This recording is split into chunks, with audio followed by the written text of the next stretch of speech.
Ya, selamat, pagi, siang, ataupun malam. Perkenalkan nama saya Andri Ramadhan Effendi dari, Program Studi Sistem Informasi Fakultas Ilmu Komputer Universitas Indonesia.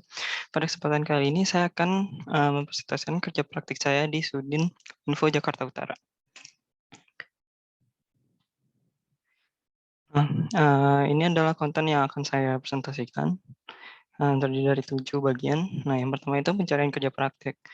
Jadi, awal mula pencarian itu saya melakukan memperbarui CV tentunya, mengupdate apa yang udah saya kerjakan, eee, dalam kurun waktu Mei sampai Juni 2001.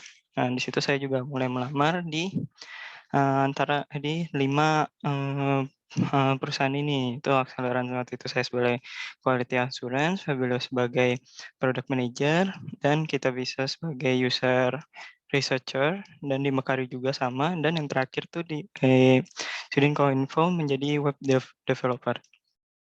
Yang kedua itu proses rekrutmen. Nah, jadi, proses saya itu saya, daftar di Kominfo itu melamar tanggal 23 Juni 2021, dan ternyata saya lolos dan langsung ke tahap interview, eee, dua ri eee, du pada tanggal 28 Juni 2021, dan pada tanggal 1 saya dikabarkan kembali kalau saya diterima di Sudin Kominfo Jakarta Utara. Nah, yang ketiga itu profil tempat, kerja praktik.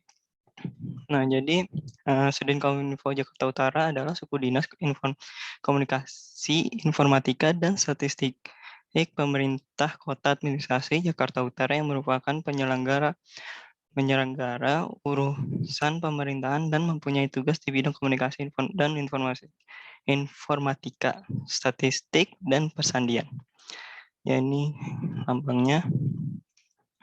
Nah, ini, website yang website yang mereka miliki ya, itu bisa dibuka di utara Jakarta. Nah, terus yang bagian keempat itu deskripsi pekerjaan. Nah, responsibility-nya itu yang saya kerjakan, yang pertama tentunya, user interface, membuat tampilan website yang baik, menarik, dan juga konsisten. Terus, refactor, itu saya memastikan tidak ada bug dan clean code terjaga. Terus responsif, membuat website yang mendukung berbagai ukuran dari layar perangkat yang berbeda-beda, dan yang tidak kalah penting yaitu database merancang tabel yang akan digunakan pada aplikasi. Nah, di sini, ini berikut adalah metodologi. Sebenarnya, kita tidak dikasih spesifik metodologi apa yang kita gunakan, tapi, di sini saya dan tim saya menggunakan Scrum, dengan urutan yang sprint planning, pembagian tugas dengan tim, mengerjakan tugas, dan sprint review setiap minggunya. Nah, jadi, di Sudinkominfo Jakarta Utara, saya dan tim saya mengerjakan suatu aplikasi yang membuat suatu aplikasi yang bernama e-monitoring. Nah, di sini yang saya kerjakan di sini login page, saya mengerjakan backend maupun frontend-nya.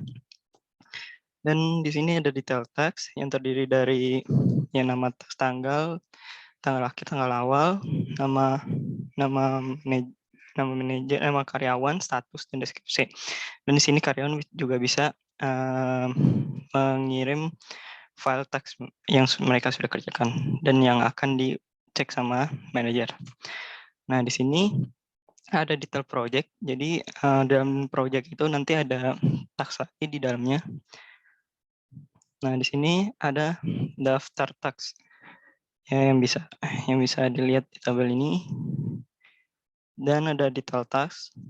Oh, sorry, ini validasi task. Jadi, dalam aplikasi ini ada 3 role, yang di mana, masing-masing role tuh mempunyai, halaman khusus yang hanya mereka yang bisa mengaksesnya.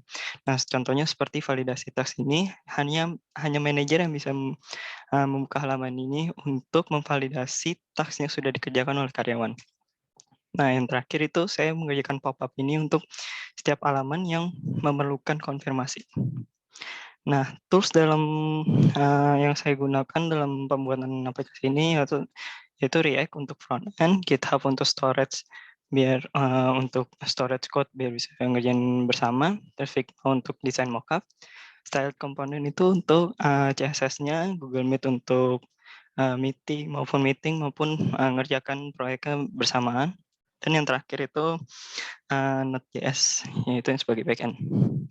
Nah, yang kelima nih kendala, yang kendalanya itu terdapat 3 kendala, yang menurut saya yang paling, berpengaruh, yaitu kurangnya komunikasi yang baik dengan penyelia. Jadi, dikarenakan juga penyelianya cukup sibuk dan pandemi ini, jadi saya tuh ketemu penyelia cuman bisa seminggu 2 kali. Jadi saya tuh ada seminggu 2 kali itu masuk, WFO dan, sisanya WFH. Nah, terus habis itu dikarenakan sulitnya komunikasi, jadi, tentunya saya jadi sulit implementasikan sesuai dengan kemauan penyelia. Jadi tuh kadang, penyelia apa yang penyelia mau itu, suka tidak sesuai, jadi banyaknya terjadi revisi. Terus habis itu yang terakhir tidak adanya weekly meeting. Nah, ini juga berpengaruh. Jadi, komunikasinya tuh, sangat minim misalnya. Nah, keenam, harapan. Harapan saya, tentunya, bisa, dapat berkomunikasi dengan baik penyelia, terus meluangkan waktu yang lebih banyak terkait diskusi fitur yang ada dikembangkan, dan yang terakhir menerapkan jadwal meeting yang rutin. Nah, jadi kesimpulannya, secara keseluruhan tempat kerja praktik Sudin Kominfo Jakarta Utara merupakan tempat yang cukup baik dan ideal untuk melaksanakan kerja praktik selama masa pandemi ini. Saya mendapatkan pembelajaran selama masa kerja praktik ini terutama dalam manajemen waktu karena saya diharuskan bekerja secara mandiri tanpa adanya pengawasan dari penyedia. Ya, jadi, sekian presentasi saya. Jika ada pertanyaan bisa, ketik di komentar. Sekian, terima kasih.